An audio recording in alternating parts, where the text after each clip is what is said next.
મિત્રો, હવે આપણે અંતર અને સ્થાનાંતર સમજવા માટે એક બીજું ઉદાહરણ લઈએ. આ એક બાસ્કેટબોલનું મેદાન છે. ટેક્સ્ટબુકમાં પ્રવૃત્તિ તરીકે આમાં આપી જ છે, પ્રવૃત્તિ 8.3, પણ આપણે એને પ્રવૃત્તિના બદલે ઉદાહરણ તરીકે લઈ લઈએ, કારણ કે બાસ્કેટબોલનું મેદાન શોધીને પછી દોરડું લઈને જવું ને એ બધું ક્યાં પોસાય એવું છે.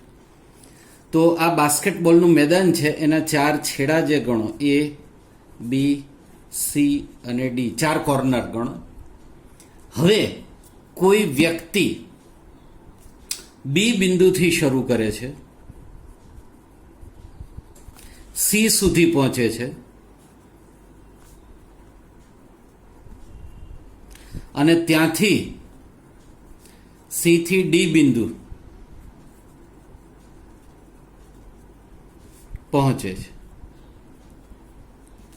બહુ સિમ્પલ વસ્તુ છે. આ બી બિંદુથી શરૂ કરી સી બિંદુએ અને પછી સી થી ડી સુધી આમ સીધી લીટીમાં ગતિ કરે છે અને ત્યાંથી પછી આ રીતે તો ડી બિંદુએ પહોંચે છે. તો આ દરમિયાન કાપેલું અંતર અને સ્થાનાંતર શોધવાનું છે. બી થી સી નું અંતર છે એ માની લો કે 4 મીટર છે અને સી થી ડી નું અંતર છે એ 3 મીટર છે અને આ એક્ઝેક્ટ કાટખૂણો બને છે 90 ડિગ્રી. તો સૌથી પહેલા તો આપણે અંતર શોધી લઈએ કાપેલું અને ત્યાર પછી સ્થાનાંતર શોધી લઈએ. તો કાપેલું અંતર બરાબર કુલ પથ લંબાઈ. તો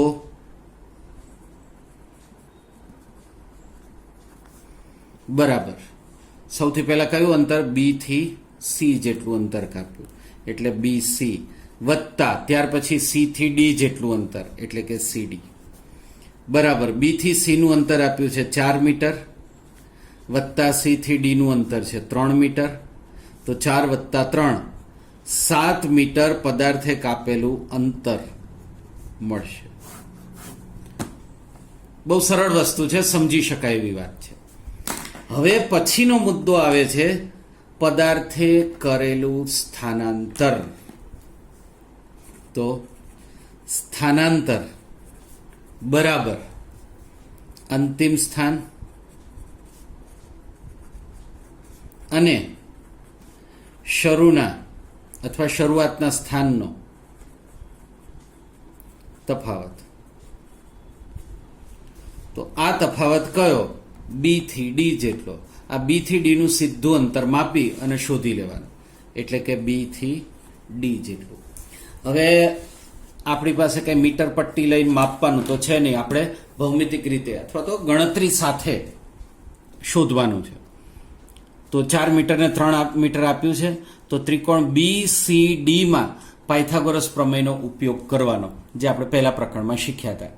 તો પાયથાગોરસ પ્રમેયમાં શું થાય, ત્રિકોણ બી સી ડી માં અહીંયા આપણે બી થી ડી નું અંતર તો છે જ, તો એ કઈ રીતે શોધીશું. તો ત્રિકોણ બી સી ડી માં ખૂણો સી કાટખૂણો અને રેખાખંડ બીડી કર્ણ છે. જો આકૃતિ જુઓ તો ખ્યાલ આવશે. ત્રિકોણ બી સી ડી બને છે, એમાં ખૂણો સી કાટખૂણો છે, બીડી કાટખૂણાની સામેની બાજુ એટલે કર્ણ છે, અને બીસી અને સીડી એ કાટખૂણો બનાવતી બે બાજુઓ છે અથવા કાટખૂણો સમાવતી બે બાજુઓ છે. એટલે પાયથાગોરસ નિયમ પ્રમાણે સૂત્ર આ રીતે આવશે, કર્ણનો વર્ગ બીડી સ્ક્વેર બરાબર કાટખૂણો સમાવતી એક બાજુ બીસી નો વર્ગ વત્તા બીજી બાજુ સીડી નો વર્ગ. તો મૂકો કિંમત. બીસી ની કિંમત આપણને આપી છે 4 મીટર, 4 નો વર્ગ વત્તા સીડી એટલે 3 નો વર્ગ. તો 4 નો વર્ગ 16 વત્તા 9 ટોટલ થશે 25. આ કિંમત મળી બીડી સ્ક્વેર બરાબર. હવે વર્ગમૂળ લેતા બીડી બરાબર 25 નું વર્ગમૂળ 5. આમ તો વર્ગમૂળ લો ત્યારે પ્લસ માઇનસ 5 આવે, +5 અથવા -5, પણ અંતર કે સ્થાનાંતર આપણે અહીંયા અંતરની વાત છે તો માઇનસમાં નથી લેતા. તો બી થી ડી નું અંતર કેટલું આવ્યું, 5 મીટર. તો આપણે એમ કહી શકીએ કે આ બી થી ડીનું અંતર આપણને મળ્યું 5 મીટર. તો પદાર્થે કરેલું સ્થાનાંતર બરાબર બીડી બરાબર 5 મીટર. હવે જુઓ, પદાર્થે કાપેલું અંતર 4 + 3 7 મીટર. એની સરખામણીમાં ડાયરેક્ટ અંતર માપો એટલે કે સ્થાનાંતર છે એ 4 + 3 7 બદલે કેટલું આવે છે? ફક્ત 5 મીટર. હવે વિચારો, આ ગણતરી તમારે કરીને મને આજે મોકલવાની છે. બધાએ ગણતરી કરો, ફોટો પાડો અને પછી મને મોકલો. માની લો કે બી બિંદુથી શરૂ કરી સી બિંદુએ પહોંચી, ત્યાંથી ડી બિંદુ, ત્યાંથી એ બિંદુએ જાય. ખાસ ધ્યાન રાખજો, આ રૂટ આ રીતે ગણવાનો તમારે: બી થી સી, સી થી ડી અને ડી થી એ. તો આ રૂટ માટે અંતર અને સ્થાનાંતર બંને શોધીને મને મોકલો. બરાબર? બી થી સી, સી થી ડી, ડી થી એ. તો અંતર માટે ટોટલ ત્રણેય ગતિપથનો સરવાળો કરો અને સ્થાનાંતર માટે પહેલા અને છેલ્લા પદ વચ્ચેનો ડિફરન્સ. આ લંબચોરસ છે આકાર, એટલે સામસામેની બાજુનું માપ સરખા હોય. એ બી બરાબર સી ડી બરાબર 3 મીટર અને બી સી બરાબર એ ડી બરાબર 4 મીટર. તો આ રીતે આ ગણતરી કરો એટલે ખબર તમને અંતર સ્થાનાંતરનો કન્સેપ્ટ ક્લિયર થયો કે કેમ. પછી બીજું એક વર્તુળવાળું ઉદાહરણ લઈ લઈએ, એમાં પણ તમને ખ્યાલ આવી જશે. રકમ આ પ્રમાણે છે. એક વર્તુળનો વ્યાસ લઈ લો એ બી. બરાબર છે? તો વર્તુળની ત્રિજ્યા 7 મીટર છે અને વર્તુળનો વ્યાસ એ બી બરાબર કેટલો થાય? ત્રિજ્યાના ડબલ. એ શોધી કાઢજો શું થાય. હવે આ દાખલો પણ તમારે ગણવાનો છે. આજનું હોમવર્ક છે, જોઈએ કેટલા કરે છે. પદાર્થ એ બિંદુથી ગતિની શરૂઆત કરી બી બિંદુ સુધી પહોંચે છે. આ એથી ગતિની શરૂ કરી અને બી બિંદુએ પહોંચે છે વર્તુળાકાર માર્ગે.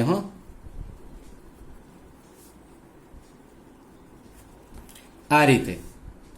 તો આ દરમિયાન કાપેલું અંતર અને સ્થાનાંતર શોધો. આગળ મેં જે તમને સમજૂતી આપી હતી વર્તુળવાળી, એ જ અહીંયા લાગુ પડશે. પદાર્થે કાપેલું અંતર એટલે શું ગણવાનું? અડધું વર્તુળ પૂરું કર્યું હોય તો અર્ધ પરિઘ ગણવાનો. એ થી બી સુધીમાં પદાર્થે કાપેલું અંતર એટલે અર્ધ પરિઘ એટલે પાઈ આર. પાઈની કિંમત 22/7 લઈ લો, ત્રિજ્યાની કિંમત આપી છે એ મૂકી દો એટલે અંતર આવી જશે. હવે સ્થાનાંતર પૂછે તો એ થી બી નું ડાયરેક્ટ અંતર કેટલું? વ્યાસ જેટલું. વ્યાસ એટલે ત્રિજ્યાના ડબલ. તો આમાં ત્રિજ્યાની કિંમત મૂકો એટલે સ્થાનાંતર પણ મળી જશે. તો આ પરિસ્થિતિમાં આ જે ઉદાહરણ છે, આપણે લખો ઉદાહરણ 2 અથવા તો હોમવર્કનો બીજો દાખલો. આમાં તમારે 7 મીટર ત્રિજ્યા માટે અંતરને સ્થાનાંતર શોધવાના છે. એ શોધો એટલે ખ્યાલ આવે કેટલું આવડ્યું. પછી આગળ એક ટેક્સ્ટ બુકમાં બીજા અમુક ઉદાહરણ અથવા દાખલાઓ છે, એ આપણે જોઈએ. એ પહેલા એક વસ્તુ આપી છે, એ કદાચ રહી ના જાય. એ છે ઓડોમીટર. કોઈ પણ વાહન હોય, 2 વ્હીલર 4 વ્હીલર, આ બધામાં ઓડોમીટર હોય, જેને આપણે દેશી ભાષામાં કિલોમીટર કહીએ છીએ, અથવા કિલોમીટર કેટલા ચાલ્યા જોવા માટેના આંકડા. તો એને ખરેખર ઓડોમીટર કહેવાય છે. અને ઓડોમીટરમાં જે કંઈ રીડિંગ આવે, વાંચન આવે, એ પદાર્થે કાપેલું અંતર બતાવે છે. કાર ખરીદી ત્યારથી અત્યાર સુધીમાં કેટલું અંતર કાપ્યું એ ઓડોમીટર બતાડે. ઓકે.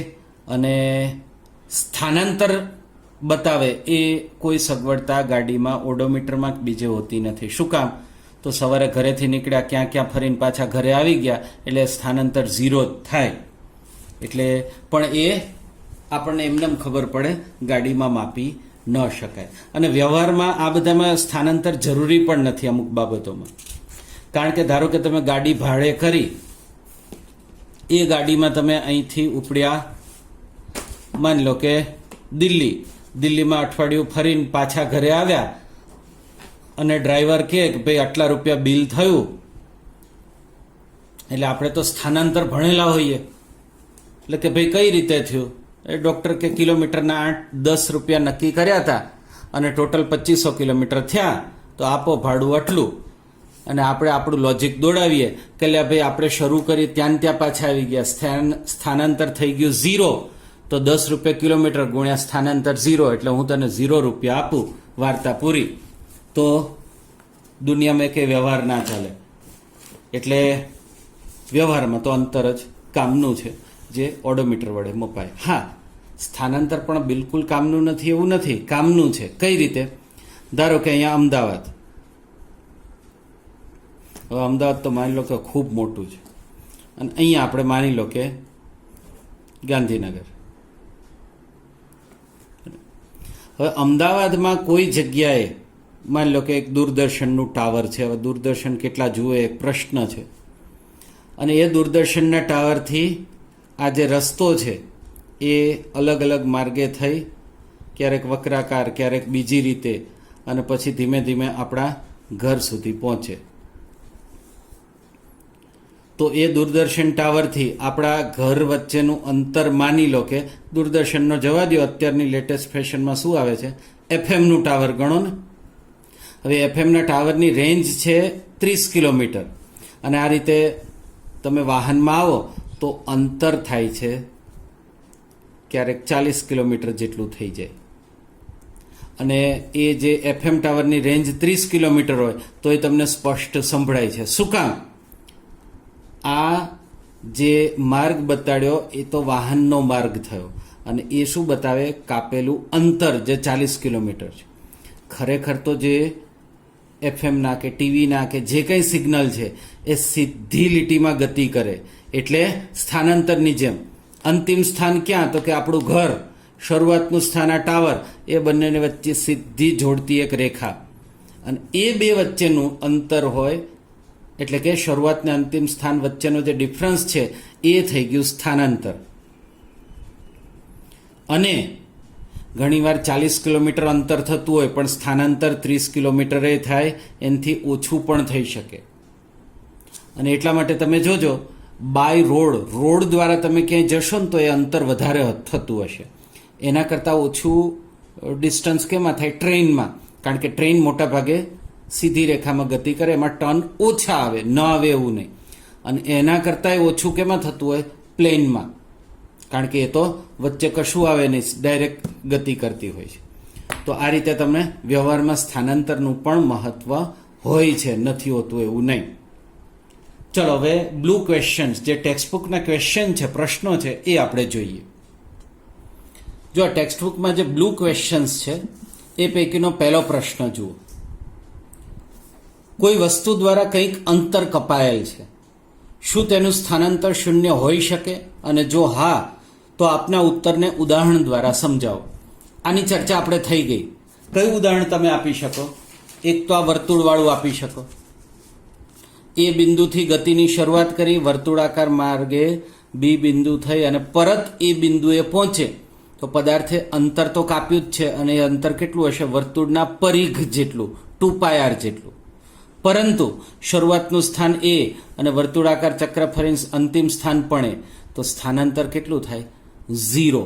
તો આ એક ઉદાહરણ થઈ ગયું કે જેમાં સ્થાનાંતર 0 થાય અને કાપેલું અંતર 0 ના થતું હોય. બીજું ઉદાહરણ આ પણ લઈ શકાય. આ જે લંબચોરસવાળી વાત છે, લંબચોરસના બદલે ચોરસ પણ લેવાય. બી બિંદુએથી શરૂઆત કરીએ, સી, ત્યાંથી ડી, ત્યાંથી એ, અને પરત બી બિંદુએ ફરે, તો પદાર્થે કાપેલું અંતર કેટલું? બી થી સી નું અંતર 4 મીટર, બી થી સી નું અંતર 4 મીટર, વત્તા સી થી ડી નું અંતર 3 મીટર, વત્તા એ થી ડી નું અંતર કેટલું થાય? લંબચોરસ છે એટલે સામસામેની બાજુ સરખી, આ 4 મીટર, તો આ પણ 4 મીટર. અને એ થી બી નું અંતર કેટલું? એ આ સીડી જેટલું, આ 3 મીટર, તો આ પણ 3 મીટર, તો 4 વત્તા 3 વત્તા 4 વત્તા 3, 14 મીટર થાય. તો તો પદાર્થે કાપેલું અંતર 14 મીટર, પણ બી બિંદુથી શરૂ કરીને ફરીને પરત બી બિંદુએ ફર્યો તો સ્થાનાંતર થઈ જાય 0, એટલે કે 0. તો આ બે પૈકી કોઈ ઉદાહરણ આપી શકાય. તમે ઈચ્છો તો તમારી રીતે બીજું કોઈ ઉદાહરણ પણ આપી શકાય. તો આ પહેલો પ્રશ્ન થયો. હવે બીજો પ્રશ્ન. એક ખેડૂત 40 મીટર લંબાઈના એક ચોરસ ખેતરની ધારે 40 સેકન્ડમાં એક ચક્ર પૂરું કરે છે. 2 મિનિટ અને 20 સેકન્ડ બાદ આ ખેડૂતે પ્રારંભિક સ્થાનથી કેટલું સ્થાનાંતર કર્યું હશે? ઓકે, તો આખો દાખલો જ ગણવાનો છે. ગણીએ. ચલો, હવે ત્રીજો દાખલો વગર દાખલાનો છે, ફટાફટ જવાબ આવશે એ પહેલા જોઈ લે. ત્રીજો પ્રશ્ન, સોરી. સ્થાનાંતર માટે નીચેના પૈકી કયું સાચું છે? પહેલું, સ્થાનાંતર 0 હોઈ શકે નહીં. આ વિધાન તો ખોટું જ છે, કારણ કે સ્થાનાંતર 0 હોઈ શકે અને 0 કરતાં વધારે હોઈ શકે. એટલે આ પહેલું વિધાન ખોટું. બરાબર, સ્થાનાંતર 0 હોઈ શકે. બીજું, તેનું મૂલ્ય વસ્તુ દ્વારા કપાયેલ અંતર કરતાં વધુ હોય છે. આ ખોટું. સ્થાનાંતરનું મૂલ્ય વસ્તુ દ્વારા કપાયેલ અંતર જેટલું હોઈ શકે અથવા અંતર કરતાં સ્થાનાંતર ઓછું હોઈ શકે, પણ અંતર કરતાં સ્થાનાંતર ક્યારેય વધારે હોઈ શકે નહીં. આ વસ્તુ દ્વારા કપાયેલ અંતર ને સ્થાનાંતર બે સરખું ક્યારે હોય એ હું આ ઉદાહરણમાં સમજાવું તમને. જુઓ, બી થી શરૂઆત કરીને ફક્ત સી બિંદુ સુધી પહોંચ્યું, બીજી કોઈ ગતિની, ફક્ત બી થી સી, તો કાપેલું અંતર કેટલું? તો કે બી થી સી જેટલું, 4 મીટર. અને આ પરિસ્થિતિમાં સ્થાનાંતર પણ બી અને સી વચ્ચેનું અંતર જેટલું થાય, એટલે 4 મીટર. તો આ પરિસ્થિતિમાં એમ કહી શકાય કે અંતર ને સ્થાનાંતર સરખું હોઈ શકે. બરાબર, પણ ધારો કે બી થી સી સુધી જઈને ડી સુધી પહોંચ્યા તો કાપેલું અંતર 4 + 3 7 મીટર થઈ ગયું, અને સ્થાનાંતર કેટલું થયું? ડાયરેક્ટ બી થી ડી સુધીનું આપણે ગણતરી કરી એ થઈ ગયું 5 મીટર. તો અંતર કરતાં સ્થાનાંતર ઓછું હોઈ શકે, ક્યારેક સરખું હોઈ શકે, પણ જે કાપેલ અંતર છે એના કરતાં સ્થાનાંતર ક્યારેય વધારે હોઈ શકે નહીં. તો જે બી છે, સ્થાનાંતરનું મૂલ્ય વસ્તુ દ્વારા કપાયેલ અંતર કરતાં વધુ હોય છે, એ ખોટું. એવું પૂછે કે સ્થાનાંતરનું મૂલ્ય વસ્તુ દ્વારા કપાયેલ અંતર કરતાં ઓછું હોય તોય ખોટું. શું કામ? હંમેશા ઓછું હોય એવું જરૂરી નથી. ક્યારેક ઓછું હોય, ક્યારેક સરખું પણ હોઈ શકે. તો સાચું વિધાન શું લખાય? સ્થાનાંતરનું મૂલ્ય વસ્તુ દ્વારા કપાયેલ અંતર કરતાં ઓછું હોઈ શકે અથવા ક્યારેક સમાન પણ હોઈ શકે. ચલો, આ ત્રીજું સોલ્વ કર્યા પછી હવે આ બીજા જે છે એક દાખલો ગણવાનો છે, એ આપણે ગણી લઈએ. જો એક ચોરસ ખેતર છે જેની લંબાઈ 10 મીટર છે, એટલે ચોરસમાં તો 4 બાજુ 10 મીટર જ હોવાની છે.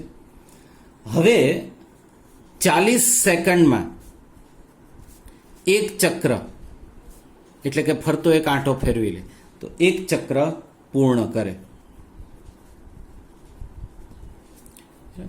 અને 2 મિનિટ અને 20 સેકન્ડ બાદ પ્રારંભિક સ્થાનથી કેટલું સ્થાનાંતર શોધવાનું છે, અંતર નહીં. તો 2 મિનિટ અને 20 સેકન્ડ બાદ કાપેલું સ્થાનાંતર અથવા તો જે તે પદાર્થનું સ્થાનાંતર શોધવાનું છે. હવે સૌથી પહેલાં તો 2 મિનિટ 20 સેકન્ડ છે ને એને સેકન્ડમાં ફેરવો, કારણ કે એક ચક્ર પૂર્ણ કરતા જે સમય છે એ સેકન્ડમાં છે. તો 2 મિનિટ બરાબર 1 મિનિટમાં 60 સેકન્ડ થાય, એટલે 60 × 2 એટલે 120 સેકન્ડ, અને વત્તા આ 20 સેકન્ડ એટલે 140 સેકન્ડ સમય થાય છે. તો હવે આમાં પૂર્ણ ચક્ર કેટલા પૂરા થઈ જાય છે એ આપણે જોઈએ. તો 40 સેકન્ડમાં એક પૂર્ણ ચક્ર થાય, બીજી 40માં, ત્રીજી 40માં, એટલે એના માટે શું કરવું પડે? સાદામાં સાદી વસ્તુ છે, ભાગાકાર કરો. 140 સેકન્ડ ભાગ્યા એક ચક્ર પૂરું કરતા 40 સેકન્ડ, તો 4 તેરી 12, એટલે કે 40 × 3 120. શેષ કેટલી વધી? 20. એટલે 3 ચક્ર પૂરા કર્યા બાદ આ ભાગફળ 3 આવે છે ને, એટલે 3 ચક્ર પૂરા થશે અને ત્યારે બાદ 20 સેકન્ડ સુધી અંતર કાપે છે.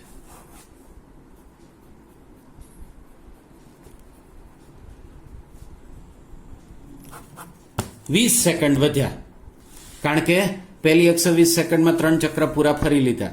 હવે 120 સેકન્ડ ગયા એટલે 20 સેકન્ડ વધ્યા. ટોટલ જે 2 મિનિટ 20 સેકન્ડ હતા. હવે આ 20 સેકન્ડમાં કેટલું અંતર કાપે?